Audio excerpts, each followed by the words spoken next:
Today on Hitch20, an identity crisis or an alien invasion. Brain key, brain key, brain key. Hitchcock's rare attempt at science fiction. We examine what today's filmmakers can learn from The Case of Mr. Pelham. You're mad, you know.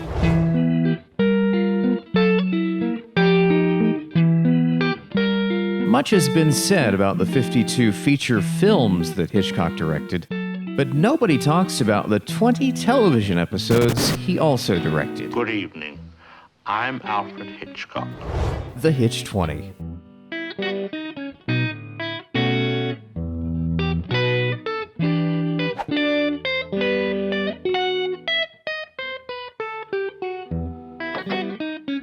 Funding for Hitch20 is provided by GlideCam, world-class camera stabilizers, and by the all-new Paralinx Triton, ultralight uncompressed real-time wireless monitoring. We also enjoy the inspiration of subscribers like you. Thank you.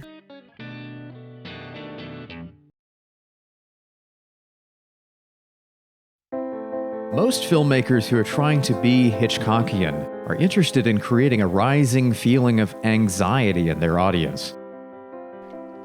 The Case of Mr. Pelham is about a man who is replaced by an imposter, essentially pushed out of his own life. It's a great study in Hitchcock's palette of worry. This is an episode about identity issues, and Hitchcock's done identity issues in many of his films. North by Northwest. Is he Roger Thornhill or is he George Kaplan? These are things that are part of sort of the Hitchcock toolkit that he brings out in this episode. The first consideration of creating the right mix of anxiety is naturally the casting. Tom Ewell was already a well-known actor, a Tony Award winner on the stage. He had just been seen in the hit comedy The 7-Year Itch alongside Marilyn Monroe. What are the tools that an actor uses to create that sympathy, to create that connection between us, the audience, and the actor on screen? And I think the answer to this is his amount of worrying he does. He does a lot of worrying, and he vocalizes a lot. He's always like, oh, should I call the police? I don't know. There's this guy following me around. He even goes to the movies to take his mind off of things. He's constantly worried. And we as an audience, we don't understand what's going on ourselves, we can identify with that worrying. The boldness of casting a comic actor in a serious situation creates a duality of its own. It's a casting choice reminiscent of putting Cary Grant in Suspicion. Hitchcock said that his goal is to amuse the public and not to depress them. Going to the movies is like going to a restaurant. A film must satisfy body and mind. You'll notice that when Pelham reacts to events, his face is almost in pantomime. This exaggeration lightens the fear of the situation and allows us to have fun. At the same time, this comic energy helps us develop empathy for a rather mundane character. Now, when we meet the other Mr. Pelham number 2, he's completely unworried. He doesn't seem to care at all. He's like waiting. He says to the original Mr. Pelham, oh, I was wondering when you would show up. He's got everything under control. He's completely cool, and in that sense, he's completely unsympathetic. By the time we get to the split-screen optical effect at the end of the film, we don't even notice.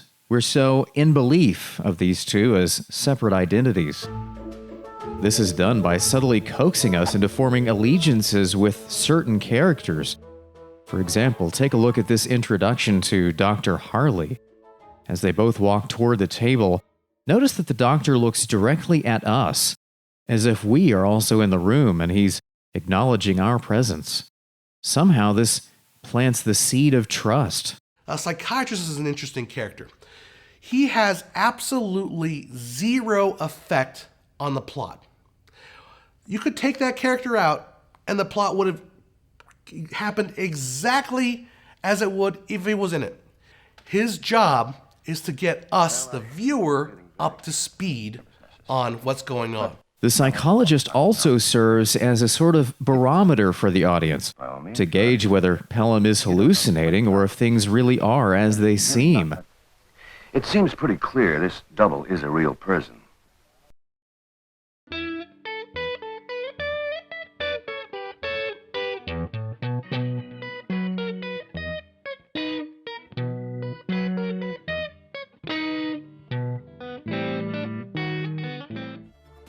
Funding for Hitch20 is made possible by GlideCam Industries.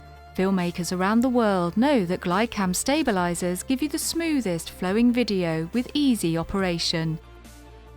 Both professional filmmakers and amateur movie makers alike can enjoy fluidity and grace in their cameras. It's no wonder GlideCam is the name and future of camera stabilizers. When looking at the locations used in Pelham, you'll notice that he's never shown outdoors. We see him in his office, at his house, and at the pub, all places of routine. These indoor settings create a subtle sense of confinement, that he's trapped with these predictable habits. Pelham's mental state also appears in the set design. If you notice, in all the backgrounds, there are pairs of things. The lights on the wall are in pairs. The chairs are in pairs. There's 2 water goblets on the table. The paintings are pairs. You'll see in his office as he walks in, 2 secretaries typing on 2 typewriters, 2 file cabinets, 2 paintings on the wall. It's important in a psychological film like this to provide physical evidence for the audience to track, to help determine what's real and imagined. Earlier in the show, we've seen Pelham tell Dr. Hartley that he's changed the locks in his flat and there's only 1 key. When he goes into his flat and we find out from his servant that the fake Pelham had been in there, how do we show that he's thinking there's only 1 key? How they do this is we have a close-up of Pelham pulling the key out of his pocket and touching it. And then we go back to Pelham's face. That is brain key, brain key, brain key. We're showing thought process on screen through a shot. Hitchcock used this focus on objects to build anxiety, as each attempt to block his double's takeover fails. He changes the lock on the door, that doesn't work. He changes his signature, and that doesn't work either. Later, Pelham comes in and looks at the check that has the middle initial in it. He doesn't have to say anything. The audience automatically thinks, oh my God, the middle initial. The double knows about the middle initial thing. Then he changes his tie with the assumption that this will throw off his double's attempts to copy him. Unwittingly, of course, this change of tie just proves to everyone else that he is no longer Pelham. He makes the one mistake of buying a different tie, and that's, oddly enough, the one thing that makes him look like the guilty party, if you will. I've known for several days that there's an agency more than human here. The beauty of science fiction is that the cause of events doesn't necessarily need an explanation. By trivializing the cause, it forces us to examine the character's reaction. Why? No reason. It just did, you see.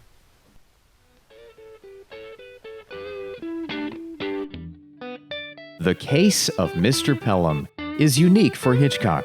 It's a great study of the interaction of cast and audience. By manipulating the feelings and perceptions of the audience, you can begin to build that classic Hitchcockian anxiety.